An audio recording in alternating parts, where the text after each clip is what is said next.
I had been out stargazing and was sleeping out in a park near town. No tent, just a sleeping bag and a pad. This was a fairly popular area for joggers, walkers, etc. I have found a nice spot in a field a few hundred meters from the top, obscured by tall grass and brush, with a nice view of the valley below and mountains in the distance. It was very nice and saw some shooting stars. We heard some coyotes singing in the distance and slept very well since it was a warm summer night. In the morning, at the crack of dawn, I was woken up by one of the strangest performances I have ever witnessed. Above me on the hill, I could hear some kind of chanting. Due to my concealed location, I couldn't actually see what was going on, and I wasn't keen on moving to a better vantage point, lest I be seen by the group. A man's loud and deep voice was half chanting, half shouting in a language I couldn't identify. It sounded like Latin-derived language, and was definitely not Spanish, although he kept repeating a word which sounded familiar to Diablo, Spanish for the devil. There were the other voices too, but he was clearly leading whatever was happening up there. Eventually, he finished his chant or shout. There were some cheers and whoops, and the entire group silently departed. After waiting a while to make sure it was clear, I went up to where I heard the sound coming from. There was no physical evidence of whatever had happened. I asked everybody I knew in town if they had any idea what it might have possibly been, and nobody had heard anything like it. To this day, one of my greatest regrets is not peeking out of the side of my hiding spot to see what the heck was going on. From what I can tell, there was supposed to be a meteor shower that night, which is why we had been there. This was on the way to Willamette Valley in Oregon, and only about a 30-minute walk from a trailhead itself, maybe a 10-minute drive from town. Not a particularly remote place, nor a place of any particular native significance as far as I know. If anyone can figure out what that was, I'd be quite amazed.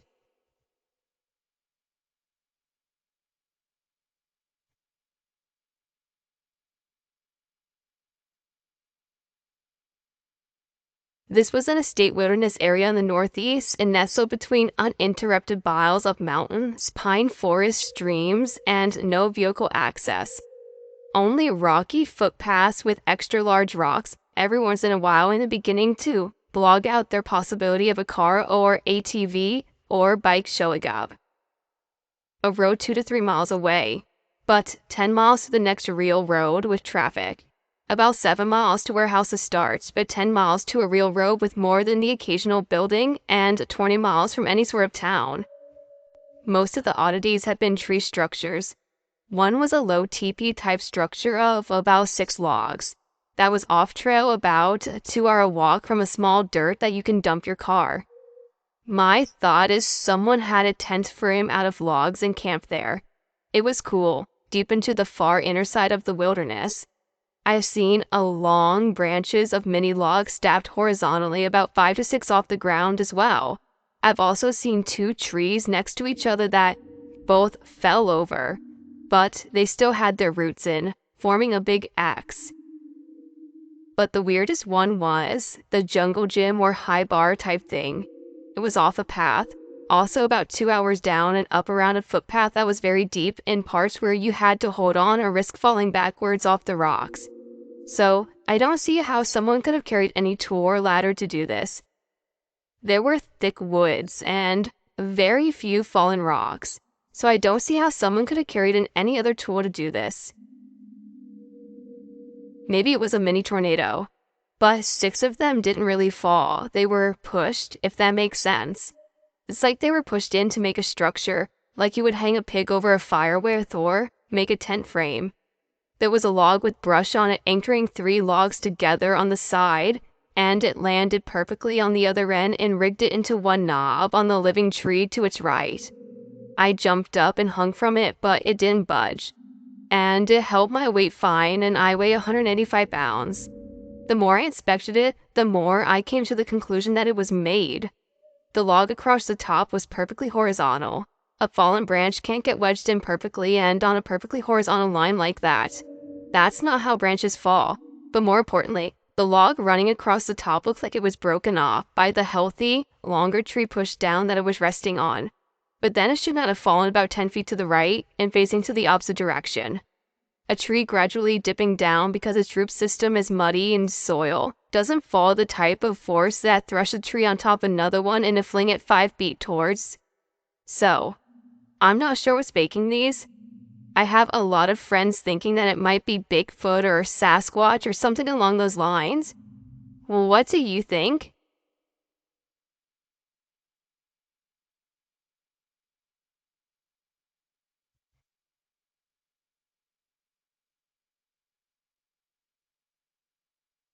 I'll tell you something weird that happened. Last year, me and a few friends were up at Mount St. Helens, going for a snowmobile ride. It had recently snowed 3 feet, so we decided to go up for an evening ride. Well, when we got there, it was apparent that no one else had been up there riding, snowshoeing, or cross-country skiing since there were no tracks in the snow. The area we were riding into was next to the Clearwater Canyon on the 25 road. Anyhow, we took off that evening heading out all to the side roads, having fun and cruising around. After a few hours of riding back, we went back to the truck for some food. With the bright starlit full moon night, we decided to go out for one last night ride, which was pushing 8:30 in the evening.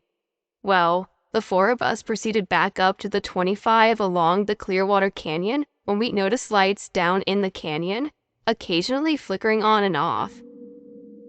After stopping for a few minutes and looking down into the canyon, we could not identify what it was. The weird thing was, there's no way to get into the Clearwater Canyon unless you walk the 3 miles in, and there are no public roads that pass through it. After watching the lights, it looked like there was machinery or something working down there, but none of the lights made sense. It sort of freaked us out a bit, so we decided to get out of there. I was on the lead bike, so we all started our snowmobiles up and headed back towards the truck. We didn't realize that Chad had gotten stuck and was left behind. Well, when we got back to the truck, he was freaked. I'm talking so freaked that he was shaking and really weirded out. Chad's been my best friend since we were 7 years old, and he's never in our friendship acted as if he were scared of anything. Old Chad went on to say that we need to hurry up and load up and get out of here, and screaming if there's something up with a super bright light and it was coming for me on foot. Well, I guess when Chad had his snowmobile stuck, this thing or human came up out of the canyon towards him, and by the time he finally got to the snow machine running and unstuck, it was 20 yards away or so, pointing the light right in his face. To this day, we still never figured out what or who would have been that far off any road in the canyon with 3 to 5 feet of snow around. We still can't figure out why someone would be walking out of the canyon, which was 2 to 3 miles from the bottom, to where we were at 9:30 to 10 p.m. at night. The only thing we can think of is they might have been doing some military training in the canyon. Anyone have a clue what it might have been?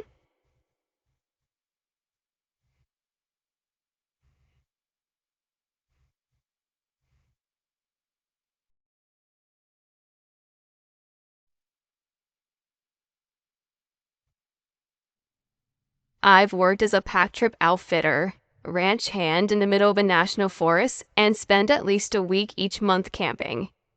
I'm doing dog mushing now, so I'm outdoors now in times when it's colder and darker, and further into places that people don't often go. My story is a two-parter, with the first part being just past the New Mexico border into Arizona. Anyways, I see 5 or 6 elk cows burst onto the road, and I slam on the brakes and swerve all the way off the shoulder of the road. But I can still almost hit one elk that was bigger than the rest. It looked like it was going to hit me straight on, and crashed into the front of my window, killing me. Like I heard something happen to a guy with a horse earlier that year. I felt this really calm feeling, and I felt like that would be the end. Everything fell slow, and I got a good look at it. It was the size of a moose, but had no antlers of any kind, in the build of a typical cow. Cow isn't a female moose. The other animals were typical elk cows, but this one was larger and covered from head to toe in what looked like to be large gray wool, like an Angora goat that needed shaving so bad that it starts to almost look like dreadlocks. Luckily, I get past it and see its head go over the roof of my shitty Ford Taurus. This is the moment I remember best, because for just an instant, before its head went over the roof, I felt like it could see me, and it knew that I was looking at it, even though its eyes were covered in thick gray wool. And it hit the back of my car. My bumper had a new dent, but by the time I got out of the car and to see if it was good, it went into the brush. My friends think it was some kind of Sasquatch, even though it was certainly a small-footed quadruped, and called it a Bigfoot horse. My wife says it was probably the spirit of death, and that I died there, but I continue living on what in my mind wants to happen. The second part is that I was a few miles off the ridge that overlooks Strawberry in Utah, and I got this old aspen grove with this really thick aspen on both sides. I mention this because with a string of 12 dogs behind an ATV, there wasn't enough snow for sleds. There really was nowhere to go but forward. You couldn't guide the dogs through trees like that, so it was always forward till we got to the end, and then we would loop, and that would bring us back on the trail to take us back to base camp. Which was an exciting thought because I'm using just a headlamp and it was late and cold. And then I saw it again, running on my left side, in the same direction as us but also towards us.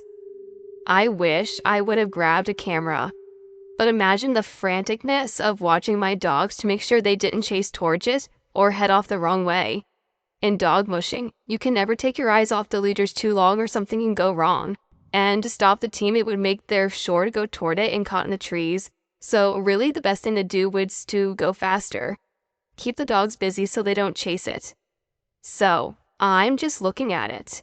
At the pack leader, ahead of the team, a fallen tree or cattle guard taken too fast can injure a dog just like a moose.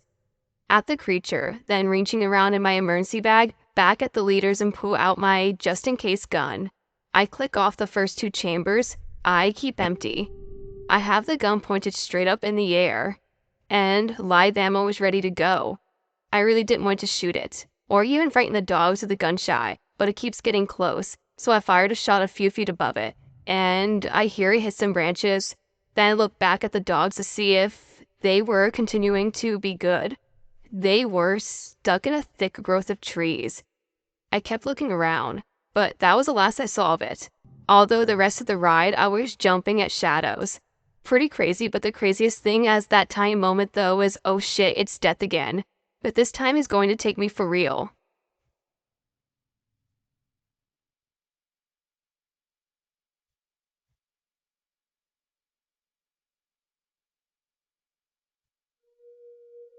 I'm a park ranger here, and here's a personal story of mine that was pretty creepy. Me and my ex-girlfriend decided to have a date night since we both had the day off of work. So we did the usual dinner and a movie thing, and afterwards we decided we would go for a midnight drive. So we drive about an hour and a half out of town going nowhere particular. We just knew that we were going to get it on to the stars. After scoping out a random dirt road, I took my truck down it and parked in an open off to the side next to the forest. The entire area was surrounded by forests. After about 10 minutes of kissing, we decided to get down to business. So we get in the back seat and start tearing each other's clothes off. After about 5 minutes, headlights. Headlights are heading towards where we are, but not directly at us. So we're both rushing in an attempt to get our clothes back on, thinking for some reason it might be the cops, which makes absolutely no sense now. My pants are nowhere to be found and either's her shirt. Now, keep in mind, the closest house to the road we were on is probably 30 minutes away. We kept fumbling looking for our clothing and eventually found it and struggled to get them back on. The truck keeps getting closer and closer, but like I said, not directly at us, until we finally realize it's not somebody coming to yell at us off their property or the cops. In fact, they can't even tell where we are because my truck is black and I'm parked almost in the thickest part of the forest area. Finally, an old beat-up F-150 parks his truck about 50 feet from us, leaves his truck running and gets out. He walks out to his truck bed, grabs his shovel, and starts digging into the ground. He did this for a good 30 to 40 minutes while we just sat there in silence, afraid to move or speak on the off chance he hears us. He stops digging and lifts something out of the ground. It's a decent-sized object, but it was too dark to see exactly what it was. He picks it up, places it in the truck of his bed, and goes back for the shovel. and places it in the trunk bed as well, and drives off into the night. Me and my girlfriend decide that it's best to wait another 20 minutes before we start the truck. To this day, I have no idea what that could have been, but I really hope at the worst it was drugs.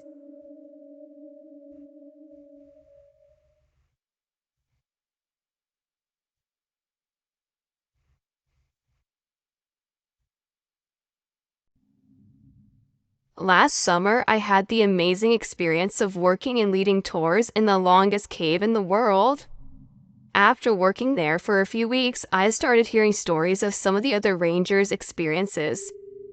I will share them in the future if I get there okay. Mammoth Cave has a long history of paranormal experiences. It is the place that inspired H.P. Lovecraft to write The Beast in the Cave, and I have personally met rangers who have seen full-body apparitions, had orbs that have flown around tours, and have been forcefully shoved to the ground while leading tours. My first experience happened just a few weeks into the job. I was trailing our most popular tour, the Historic Tour, and we had just made it to the second stop of the tour at Giant's Coffin. This is a place that a lot of rangers, including myself, like to turn out the lights and show the tour's total darkness. It is also known to rangers as a paranormal hotspot. As I said, I was trailing the tour, which means I was at the back, just watching over the tour. The tour was well behaved, and I was just sitting there enjoying the darkness. It is kind of peaceful. As I was looking back the way we have came from down an area as known as Broadway, there's a place also down there called Cyclops Gateway. I saw a light. It was a bright light. It was like a pinprick of light. Of course, I thought I was just seeing things, so I held my hand up, thinking that if it was in my head, I should not be able to block it out with my hand. Surprisingly though, I was. And I just looked at it until the lights came back on, and before the group moved on, I went and looked where it had been. It was just a rock with nothing on it to reflect any light. I do not have any explanation for this. I have seen this phenomenon one other time in another room known as the Methodist Church, another known hotspot. At about a month after this happened, I was talking with someone, and they all of a sudden pointed to Coffin's Corner. And when I told some of the veterans, they were not surprised in the slightest. Now, my next experience happened several months later. I was leading a different tour, the Mammoth Passage Tour, and I led the group back to a room known as Rathfinesk Hall. On the tour, I would turn the lights out there and tell a story of Charles Harvey. It is a very old story dating back to the 1800s of a man who got lost in Mammoth Cave for 39 hours. I won't go into the whole thing back. The short version is, though, that he forgets his hat and goes back in to get it. He gets lost trying to rejoin his tour group and eventually his light goes out. So, he sits in total darkness and silence. He starts to go mad and starts banging rocks together. It's because the rocks banging that he is found and rescued. Now, when I finish the story and turn the lights back on, I am taking a few questions. Then back down the passageway we hear knocks banging together. Now, I knew that my trailing ranger was back down there controlling the light switch, and thought he was doing it, so I played it off as a joke, saying it could be the ghost of Charles, still lost in the cave. On the way back out of the cave, I asked him about the rocks, and he said I thought you were banging them together. I later found out that he was about 100 feet down outside the passageway looking at old signatures on the wall when he heard it too, coming from back where we were. He has had his own experiences, and I trust that he was not pulling a prank. Now, if I have piqued your interest in Mammoth Cave, go and visit. Ask the rangers if they've had any experiences. They might just tell you a story.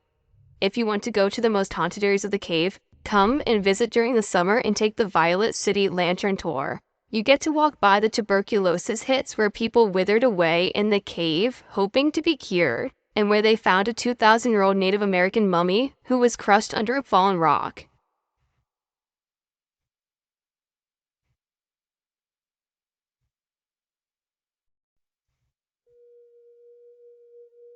I'm a park ecologist. I was in the middle of a wilderness area. Some stupid grad student tossed up some hobo units in a Campbell data logger and didn't get a permit. Cue me walking 30 miles to yank them out. One of the most remote areas in the lower 48 of the US. Now, most of this area, even the non-wilderness, didn't even have radio repeaters. Really remote for someone who works in places like that on the regular. I rode in helicopters fairly often. I'd say where, but I think that might dox me. Anyway, we came across a gathering of about 100 ultralight aircraft and paraplanes, a dozen jeeps, in the middle of a fucking wilderness area, partying, beer, the whole 9 yards. I was pissed. The ranger got his butt out there and wrote a whole lot of tickets. Another time, I was doing a survey or a clearance along a river in the desert. I had to take a deuce like a mofo. I was holding it because I was getting near town where they were dropping off our truck. It was only about 5 more miles, but I was prairie dogging it. I came around a bend and someone had a pipe dumping raw sewage into the drainage. Well, fuck it. I shit in the wash. A great big rock hard dehydration poop. A couple of days later, my boss called me, my coworker, into his office. It was just us three. A guy in the fire crew had found a giant turd in the wash next to his father-in-law's house and wanted to know what it was from. He thought a mountain lion. My work of art was sitting in a Ziploc on my boss's desk in a federal office. Word got around about that one. Years later in school, I mentioned that I worked in this office and location to someone who had worked at an AK, and they said at the same time they asked me if I knew the guy who the shit in the wash was. Now, I leave a little indication that it was a human, like some TP.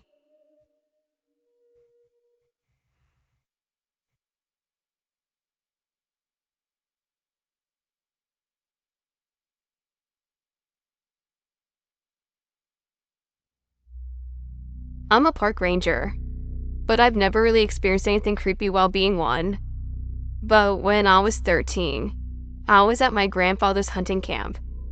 My uncle had just bought a new hunting camera and wanted to test it out, so we set it up in the woods. I got the brilliant idea to go up in the woods with my two other cousins and moon it. So when he checked the card, instead of wildlife, he would see some ass cheeks. Hilarious to a 13-year-old's mind, and after some convincing, my other two cousins were in. But we had to go over the cover of darkness. So we set our alarms at 3 a.m. and pass out. By 3:15, we all sneak outside, throw on our headlamps to start walking. We know the camera is about a mile away. The trail goes over 2 pretty big hills, and the camera's in a valley on the far side of the second hill. We start walking as normal, and everything is good. The excitement starts building, and we're pretty giddy that we're pulling off this glorious prank. After a few minutes of brisk walking, we get to the top of the second hill. My older cousin knows the area more than me, stops as he gets to the top. As I make my way to the top, I see why. Off in the distance, about 400 yards, is a spotlight. It's bluish and white in color, and it illuminates nearly half the hill at this point. This thing was crazy bright. By this time, all three of us were looking at the light, and my older cousin tells us to turn off our headlamps. We stand there in silence. Me, being the 13-year-old pussy I was, started to get freaked out. Aliens is the first thing that comes to mind, and I tell him we have to leave. I turn on my headlamp and turn around and about to head back to the campsite. As soon as I turn my lights back on, the super bright blue light starts slowly to turn and stops right on us. No bobbing or movement from the light besides just a slow, consistent, not pan over us. At that point, I nope out, with my cousins right behind. I get inside and go straight to bed, pretty much freaking out. Flash forward to the next morning, and all three of us go back to the same spot, and then proceeded to go out where we thought the light would have been, and there was nothing there. No boot marks, no lights, no nothing. To this day, we still have no idea.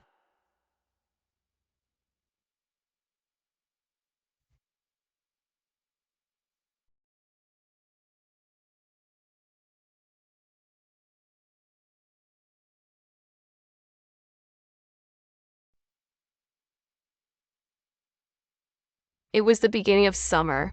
My darling husband Jay and I were going camping at my favorite place in the whole world. This was a wilderness campground, with a crystal clear lake and hiking trails, a river for canoeing, fishing, etc. This was going to be a special weekend, where we leave the kids' careers and all behind for just some time for the two of us in nature. It was a Saturday morning and Jay had to work. so it was a little late before we could leave. We got to the place we were going, and there was only 2 of us, so we set up our tents and all that, and got done some hiking. Had a picnic at the waterfall, etc. Later, we came back to camp. We built a fire and shared a bottle of wine till the darkness and fireflies set in. It was a full moon and everything was beautiful. I got this brilliant idea to do something that I haven't done in many years. I wanted to go skinny dipping in the lake. Well, Jay had already drank too much and he was really tired from having to work earlier that day, and all the hiking didn't help him any, so he didn't want to go. Also, there was no one camping except for the 2 of us. If there had been, I wouldn't have gone, at least not skinny dipping, but I felt grimy and sweaty and just was not going to be able to sleep without cleaning up.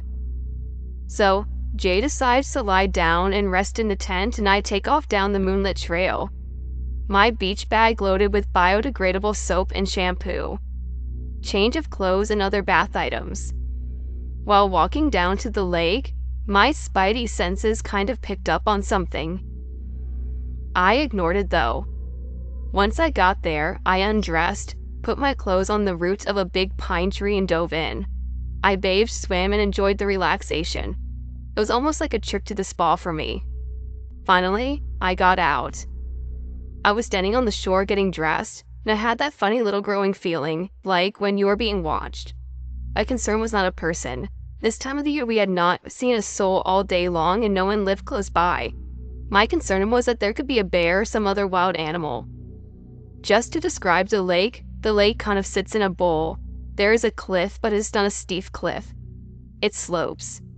There are trees and forest around it. This is relevant. So, while getting dressed, I looked up toward the cliff, and my heart felt like it was about to stop. A person stepped out of the shadows of the trees.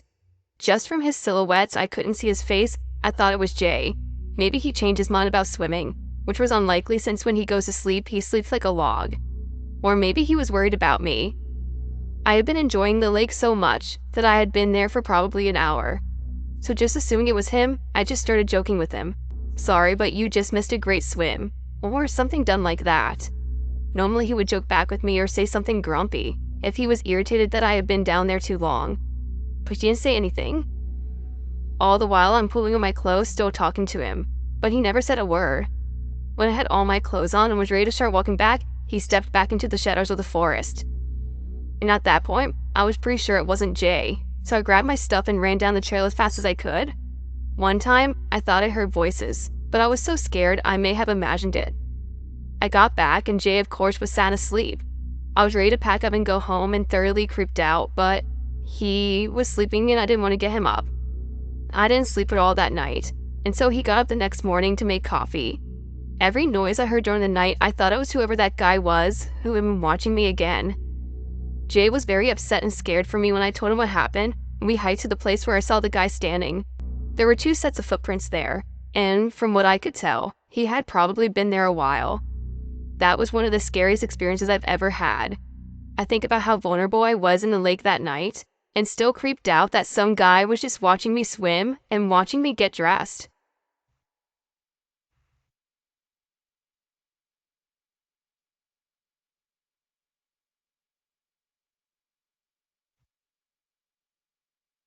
A couple of years ago, I went hiking alone on different trails in the Blue Ridge Parkway. For some reason, I thought it would be okay for a 20-something woman to go alone. Stupid? I know. I always visited Mount Mitchell, so I made the trek up there. This was on a Monday, so there weren't a ton of visitors. The path to the summit is paved, so it is fairly easy to walk.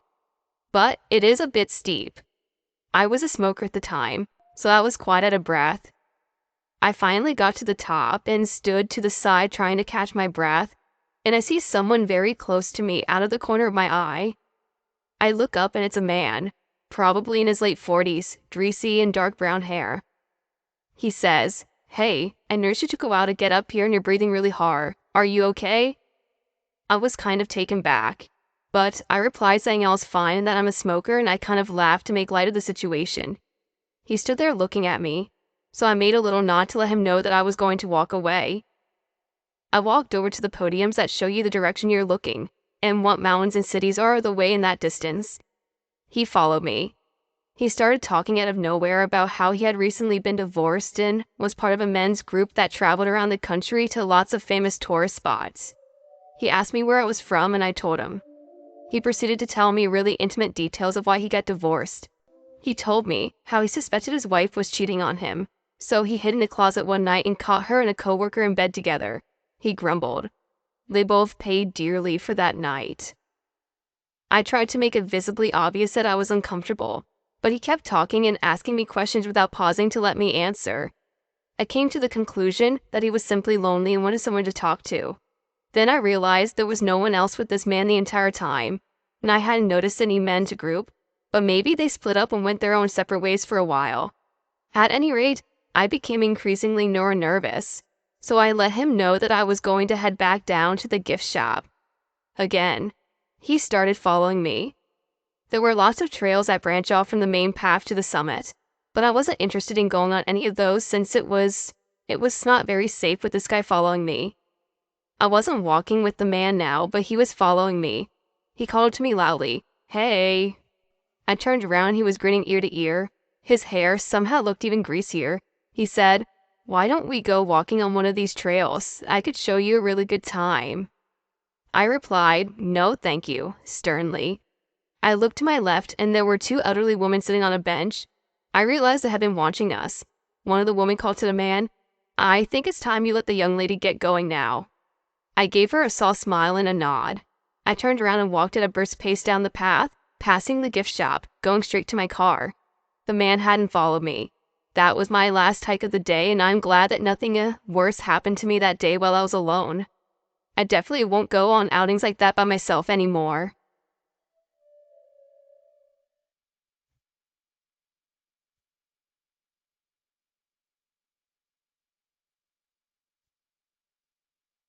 I went camping with three of my buddies, John, Bennett, and Kyle.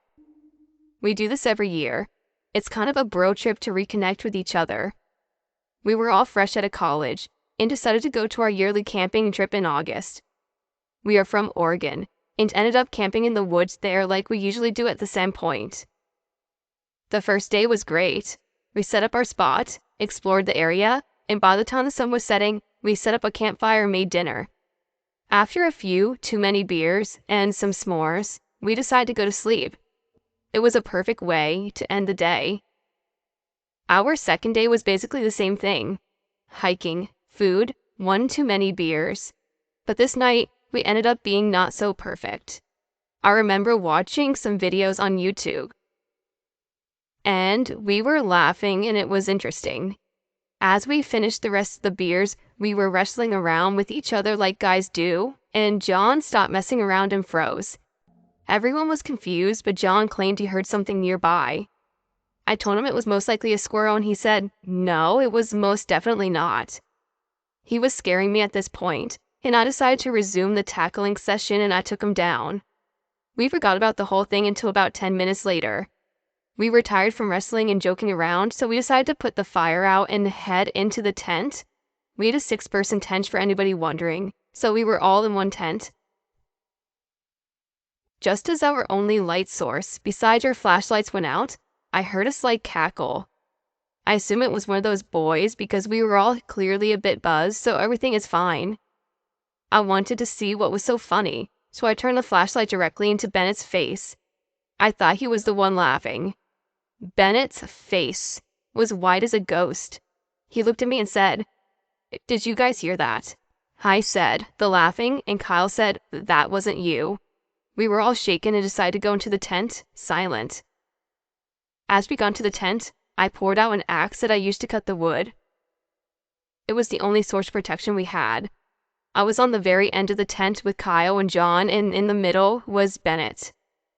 We were all silent, but I knew we were all wide awake after hearing the laughing.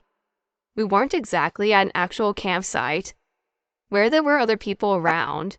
We just walked into the woods, found an open spot, and set up camp here. We were about a mile from our car with barely any cell signal, so I guess you could say we weren't exactly in the safest position if there was a crazy maniac around.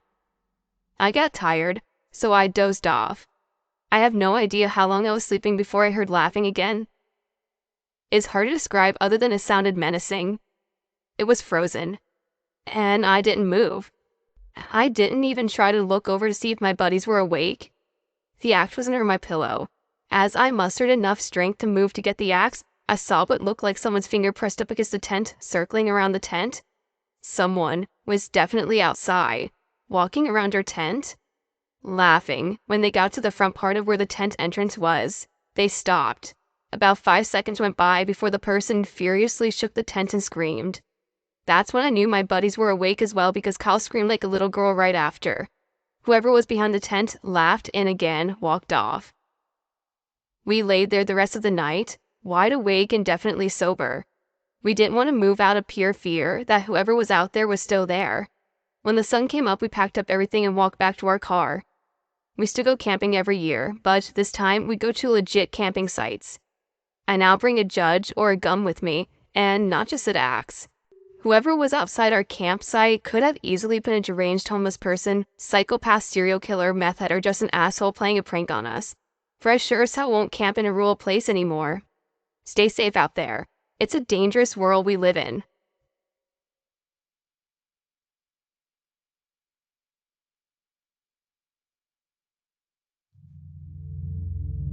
I grew up just north of New York City, living in a pretty densely populated metropolitan area. I always looked forward to the summer when my father and I went backpacking upstate. We had a spot about an hour north of Lake George in the Adirondacks and camped a few nights every summer. One trip, a few years back, we were driving to the trailhead on a long, narrow dirt road. We saw a car pulled over with a few people arguing outside the car. This isn't the most secluded spot in the world, so it is not uncommon to see another family. But it was weird that a car would be pulled over here with no real access to any trails. As we drove closer, a man walked over and waved at us. We assumed they were having car trouble. My father rolled down his window. Suddenly, a female in the group screamed, "Get away from him." The man suddenly had a serious face and began sprinting towards us. He was tall and well-built, and moving quickly. My father slammed on his brakes and quickly pulled the car into reverse. The man stopped and let out a sigh.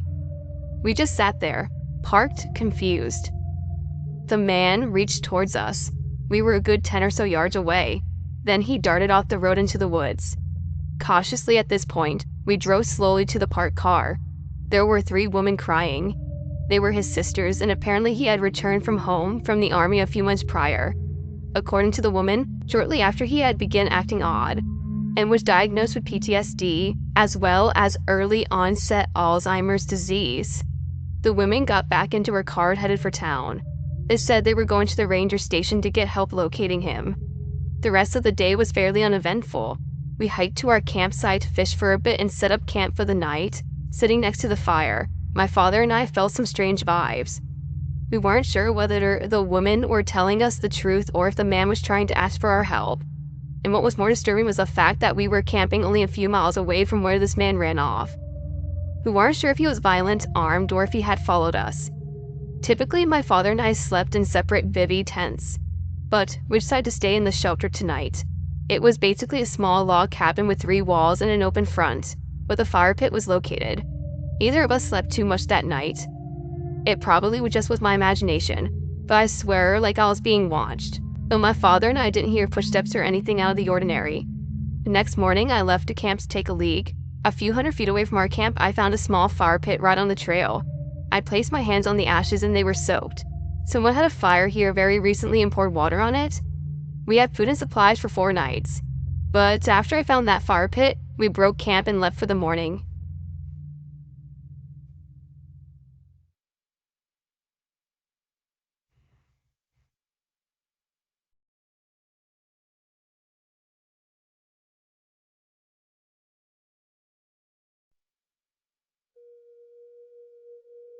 In 1991, I was hunting the Tioga unit and shot a 4-point at about 200 yards down a steep ravine. He was just up from the bottom on the other side, so I took the shot because there was a flat hike out following the bottom of the ravine to a road 3 miles away. No way I could pack the deer up, and make that hike out there. It was a chore to say the least, but it was a clear shot and I dropped him. Later to find out that it was a non-lethal hit, but the deer slipped and broke its neck. A whole nother story. Anyway, I had a very early Elkhorn handle Gerber folding blade knife in a leather case of my belt. My grandfather had given it to my dad years before my dad gave it to me. As I was sliding down the ravine to retrieve the deer, I followed a short, blood trail that located the deer, went to grab my knife and gut it for the hike out, but the knife was gone, the sheath open and full of dirt. Not only was I mad because I had to make a decision to leave the deer until I could get a knife back to where it was or pack it out whole. After looking around a bit for the knife, I sacrificed my Tasco scope and broke out a piece of glass in the front and rock to use it as a knife. It took me about 2 hours to cut with fingers to gut the deer to the piece of glass. I broke the ribs open, tore my t-shirt into strips, and made a backpack out of the carcass and packed it out. What a nightmare. When I got home, my father told me he got a call from my grandmother, said she had died of a heart attack earlier that day. I didn't tell my dad I lost a knife. I just took a quick shower and went back down to the ravine, retracing every step looking for the knife. When I got to the bottom, I had not found the knife. It was getting dark and I had a long hike out with a flashlight. I propped myself up against a rocky ledge and had tears in my eyes about my grandfather's passing. I wiped my eyes and looked down at my feet and saw that I am more or less hooked with a tiny point sticking out of the sand. I brushed the sand aside from my foot and there was the knife. The sad part is, a few years later my dad mailed me the knife to my P.O. box in Reesport. But he put the wrong box number on it. The postmaster refused to give me the name of the person who had the box, but later asked if they got a knife in the mail, and they denied it.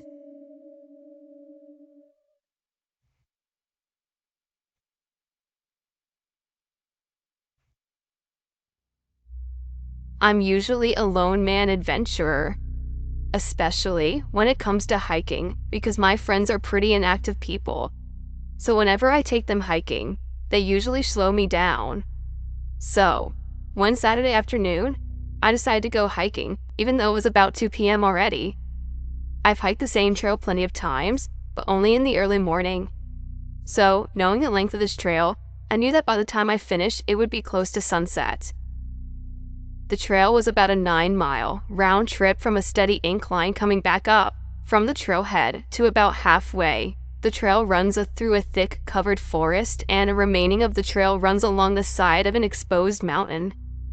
Even at the peak of the sun, light barely penetrates the thick treetops of the forest.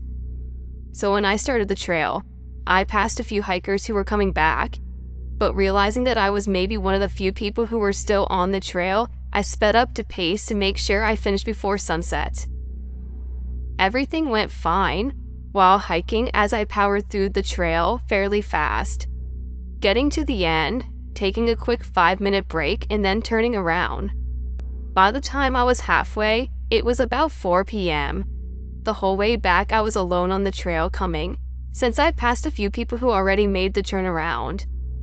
The sun was already starting to hide behind some of the mountains and the forest was already really dark. So I powered my way up the incline. The whole way, there was not a living soul on the trail besides me. I was already kind of creeped out being by myself on this trail, so I just listened to music and tried not to pay attention to anything else but the trail. As I was walking, I saw a black mass, about the size of maybe a rabbit or a skunk, run across the trail. It definitely wasn't an animal, because it was too fast and there was no defining color, shape, or anything. It was just a mass. It freaked me out a little bit, so I started to jog the trail. The whole time, I can see the light dwindling and it was getting darker by the second. As I was jogging, I just had the feeling something or someone was following me. I knew no one was behind me because the whole trip back, it was just me on the trail. I pulled out my pocket knife that I always carry with me just in case I had to shank something or someone. About halfway through the forest, I grew tired of jogging, so I decided just to walk but keep a fast pace. As I slowed down, I had the urge to look back, and I did. I took a look over my shoulder a few times. I kept a fast pace walking, and for about a good half mile or so I was close to the trailhead, when I decided to look over my shoulder again. When I did, I saw a human-like black mass trailing behind me about 30 or so feet behind. This mass had a definitive head and upper body shape, but anything below the waist was just a black mass. As soon as I noticed this mass, just in a blink of an eye, it darted into the trees. Of course, scaring the hell out of me, I darted for the trailhead. Thankfully, I was closer than I expected, and never was so happy to see sunlight in my car. I was running so fast to my car that I didn't even realize that there were still people in the parking lot of the trailhead who were getting ready to leave as well, until I was sitting in my car shaking and trying to get myself together before I drove off. I haven't gone hiking since that day, and it's been over 2 months. I did a little research on the trail, and the trail used to be a travel place for gold mining towns. It was forgotten for almost 100 years until it was retraced in 1980.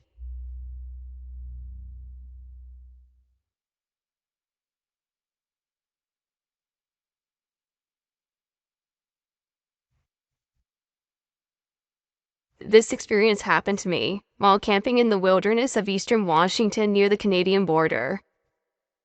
2 friends and myself were sitting around the campfire. We were camped on a large flat about midway up the mountain we were hiking. All of a sudden, we heard a strange screaming noise. The screams were shrill and came in consecutive 1 to 2 second bursts. Here's my attempts to describe the noise. It was something like "arah, arah." The noise was getting closer, and I asked my more wilderness experienced friend if it could possibly be a predator. I know mountain cats can make screaming noises. He said he didn't think so, but we grabbed our rifles. The noise is getting closer, and we can see an animal coming towards us straight up the fairly steep grade of mountain at the fast pace. I would clock the speed at 25 miles per hour easily. It was about to speed off someone on a motorbike going at a fast rate. We grabbed our rifles and took aim as the animal bolted straight towards our campsite. But what we saw next was not a predator. It was a deer, bounding in huge leaps, screaming entirely on his hind legs. This deer was hopping like a pogo stick with his forelegs held in front of it. The look of pure terror in his eyes reflected in the firelight will haunt me forever. I've looked for video of deers on their hind legs and such behavior, but I've only ever seen deers getting food out of trees or possibly fighting another deer on their hind legs. My friends joke and say the deer got into some bad mushrooms, but it was truly the strangest experience in my entire life.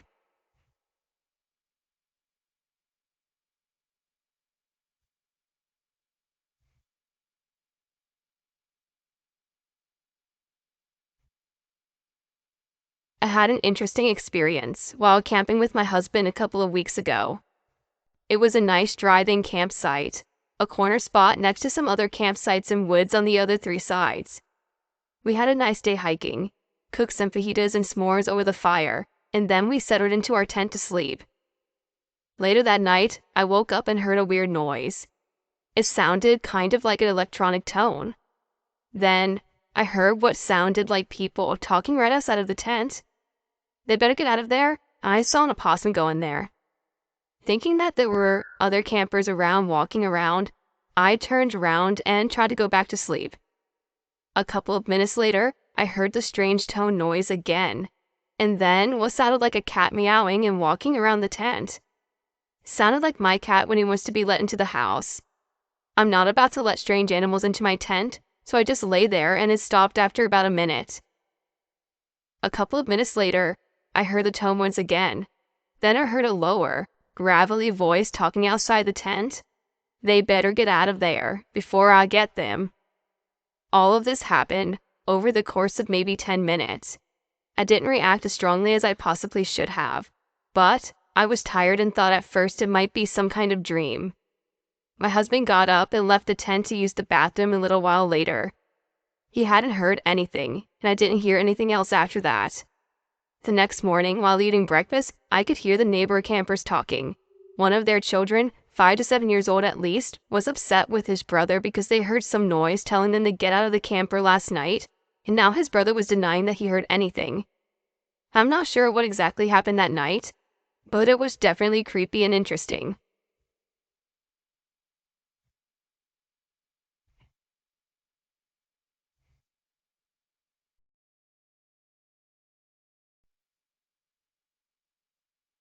In my town is a stretch of road down a valley along a river. It's a gorgeous drive, probably only 15 miles into a dead ends at a nature center, but there's a lot of trails to hike. And people spend a whole weekend out there camping, fishing, and hunting. Cell service cuts off about halfway there, but I drive the road all the time. It's a good route to take while infant naps in the car, and my toddler likes to look at all sorts of wildlife along the way. There are a few houses along the way, mostly tucked up into the side of the mountain hidden in the trees. But we usually pass a few people along the road for a jog or walking the dog. One morning, the baby falls asleep in the car, so we take a drive to the nature center and back looking for a moose or an eagle. It's about -6 Fahrenheit. The roads are kinda icy, but not too bad. We get to the dead end, turn around and head back towards town. When about a mile down the road, I see two people walking along the shoulder. Not unusual, it's a pretty morning. But as I got closer, one of them jumps out into the middle of the road, frantically waving me down. I slam on my brakes, but with her in the middle of the road, and it's a bit slick out, I damn near slide onto her with my car. I finally get stopped. When they flagged me down, I thought one of them maybe had gotten hurt, with no cell service where we were, and they needed to get help. I cracked my window, and the two of them immediately ran into my car. The guy hung back, behind my car in a blind spot, which immediately made me nervous. I couldn't get a good look at him. Red flag number 1. But the lady came up to my cracked window and said their car had broken down and they needed a ride into town. I hadn't passed a car parked along the road, and that was red flag number 2. I explained that I had my kids in the car, so I had no room, nor was I comfortable having strangers in my car with my kids, which just made her mad. I offered to call a cab or an Uber, but she refused those and then just started trying to open my door, which thankfully was still locked. The guy behind my car started yelling and cursing at me, so I just said sorry again and drove off. As soon as I drove far enough to get a cell signal, I called the non-emergency police line to let them know about the stranger hitchhikers. Turns out the police were looking for them because one of the homeowners along that road had found them sleeping in his car. They were trying to get back into town to disappear before the cops found them, but the cops didn't find them. I had kind of brushed it off, until a week later after watching the evening news, they were a featured story because they were a husband and wife, and he murdered her and then tried to frame it as if she had tripped and fallen down the stairs. There was not a doubt in my mind that if I had let them into my car or they had successfully forced their way in, he would have killed me too, just for my car.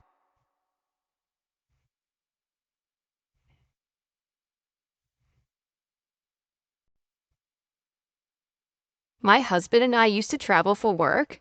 This story takes place 7 or 8 years ago. Our company had been fired from the gig we were on, then we ended up staying in El Paso for a few days, waiting for the next gig to start. When we first arrived, we took a cab together somewhere. We talked to the cab driver for a bit, asking him about the area. He started to say how nice it was, but we cut him off saying something along the lines of, "We watch the news, how's it here really?" He told us that we were pretty safe during the day, but shouldn't walk around at night, and women shouldn't really walk around alone if they can help it. No problem, I was planning on sleeping as much as possible. Husband starts getting antsy after a day or two, and he decided to go for a hike. He's not exactly an athletic guy, so I tried to talk him out of it, but he assured me he wasn't going to do anything crazy and left. He came back a few hours later with a shopping bag. I rolled my eyes and laughed, thinking he'd changed his mind and decided to buy some video games instead. I was partly wrong. He called a cab and asked the driver to take him somewhere he could hike. The cab dropped him off near some foothills and he started walking. As he started to climb a hill, he noticed what looked like military men. They called to him and he went over. It was the National Guard. They started questioning him about what he was doing. He tried to explain that he was going for a hike, and they didn't seem to believe him at first. So he said, "No, really, I'm from out of town and wanted to explore. I'm just going for a hike." They laughed and said, "No, you're not." They explained that if he had made it to the other side of the hill, he would have been in Mexico, and they were currently in some banditos having a gunfight. They asked him how he had gotten there, and hearing about the cab told him the driver was setting him up to be at least robbed, maybe kidnapped or even killed. He concluded his story with, "So I decided to go to Best Buy instead. Thanks National Guards for saving my husband, and cab driver. I hope you never drop anybody off in the woods for dead again."